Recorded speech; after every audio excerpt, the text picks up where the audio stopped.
여러분, 정부는 왜 굳이 무겁고 값비싼 금속 대신 종이로 된 돈을 만들기 시작했을까요? 그리고 종이돈을 너무 많이 찍으면 어떤 일이 벌어질까요? 오늘은 그 질문에 대한 답을 찾아보겠습니다. 먼저 지난 시간 잠깐 떠올려 볼까요? 우리는 화폐가 물물 교환의 불편함을 해결하기 위해 등장했고, 초기에는 금이나 은처럼 실제로 희소한 금속이 사용되었다는 걸 배웠습니다. 그런데 문제가 있었죠. 나라가 커지고 상업이 발달하면서 금속을 들고 다니는 건 점점 불편해졌습니다. 예를 들어 100냥짜리 금화 10개를 주머니에 넣고 다니는 것보다 이 사람은 100냥짜리 금화를 맡겼습니다 라고 적힌 종이 한 장이 훨씬 가볍고 안전했어요. 이게 바로 종이돈의 시작입니다. 역사적으로 세계 최초의 종이돈은 중국 송나라에서 등장했어요.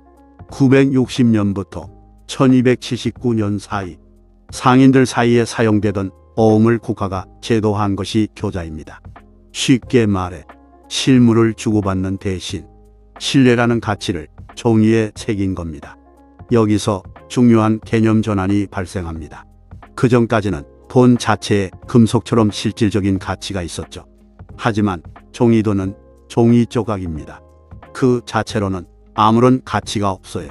그런데도 사람들은 왜 그걸 믿었을까요?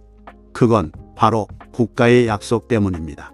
이제 돈은 물건이 아니라 국가와 국민 사이의 신뢰를 바탕으로 작동하는 문서가 된 거예요.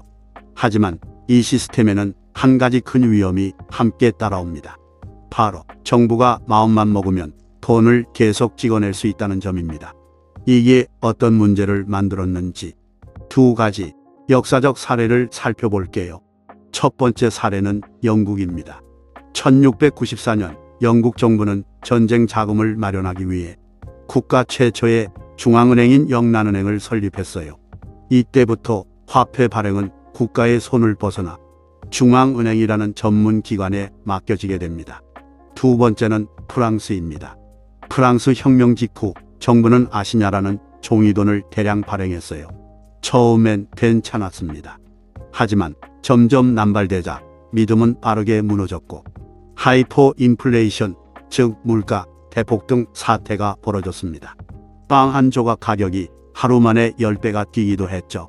이처럼 종이돈은 신뢰가 기반이기 때문에 정부의 행동 하나에 국민의 삶 전체가 뒤흔들릴 수 있습니다. 자, 여기서 퀴즈 하나 드릴게요. 만약 정부가 종이돈을 너무 많이 찍어내기 시작하면 어떤 일이 벌어질까요? 1번, 국민의 월급이 많아진다. 2번, 물가가 오르기 시작한다. 3번, 돈의 신뢰도가 높아진다. 4번, 금값이 떨어진다. 정답은 영상 후반에 알려드릴게요. 이런 문제를 해결하기 위해 나라들은 점점 이런 생각을 하게 됩니다.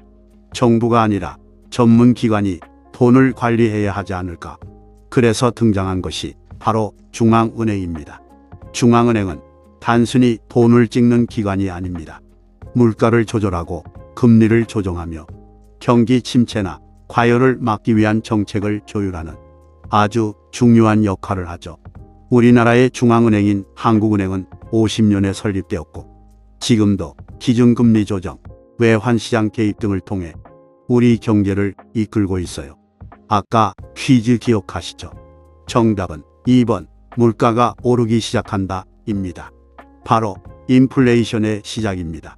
이건 다음 시간에 더 깊이 다뤄보겠습니다.